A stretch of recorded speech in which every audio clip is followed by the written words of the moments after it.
কখনো কল্পনা করেছিলেন নির্বাচনে জয়ী হয়ে একটি সুন্দর রাজনৈতিক পরিবেশের জন্য শেখ হাসিনা ফুল হাতে খালেদা জিয়ার বাসায় যাবেন শুভেচ্ছা বিনিময়ের জন্য? বাংলাদেশের ইতিহাসে যা ছিল অলীক কল্পনা বা দুঃস্বপ্ন, আজ সেই দুর্লভ স্বপ্নই বাস্তবে রূপ দিলেন তারেক রহমান। বাংলাদেশের রাজনীতিতে এক নতুন অধ্যায়ের সূচনা করলেন তিনি। সম্প্রীতির রাজনীতি এখান থেকেই বোধহয় শুরু। ত্রয়োদশ জাতীয় সংসদ নির্বাচনে ভূমিধস বিজয়ের পর সাধারণত বিজয়ীদের মধ্যে যে দাম্ভিকতা দেখা যায়, তারেক রহমান হাঁটলেন তার ঠিক উল্টো পথে। মঙ্গলবার শপথ গ্রহণের আগেই তিনি ছুটলেন প্রধান প্রতিদ্বন্দ্বী ও মিত্রদের দুয়ারে। সন্ধ্যায় বসুন্ধরা আবাসিক এলাকায় জামায়াতে ইসলামীর আমির ডক্টর শফিকুর রহমানের বাসভবনে পা রাখলেন তিনি। সঙ্গে ছিলেন বিএনপি মহাসচিব মির্জা ফখরুল ইসলাম আলমগীর ও স্থায়ী কমিটির সদস্য নজরুল ইসলাম খান। জামায়াতের পক্ষে উপস্থিত ছিলেন নায়েবে আমির সৈয়দ আবদুল্লাহ মোহাম্মদ তাহের ও প্রচার বিভাগের প্রধান।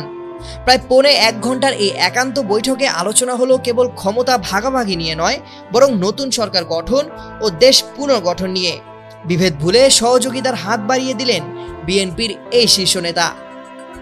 বসুন্ধরা পর্ব শেষ করেই তারেক রহমান রওনা হন বেলি রোডে 11 দলীয় জোটের তরুণ নেতা ও এনসিপি আহ্বায়ক নাহিদ ইসলামের বাসভবনে। সেখানে তখন এক অন্যরকম আবেগপ্রবণ দৃশ্য।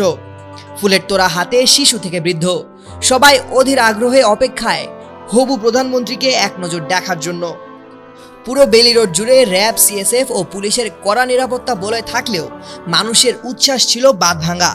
বিরোধী মতকে দমন, গুম বা গ্রেনেড হামলা নয়, বরং বুকে টেনে নেওয়ার এই সংস্কৃতি বাংলাদেশের সহিংস রাজনীতির ইতিহাসে বিরল।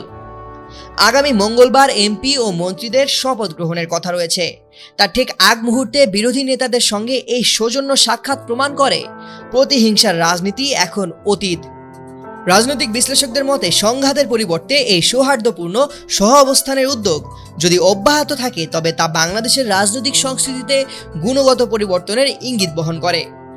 অতীতে নির্বাচন পরবর্তী সময়ে যেখানে প্রতিপক্ষের উপর হামলা ও সহিংসতা ছিল সাধারণ ঘটনা, সেখানে এবার বিজয়ী দলের পক্ষ থেকে পরাজিতদের শুভেচ্ছা জানানোর বিষয়টি নজিরবিহীন।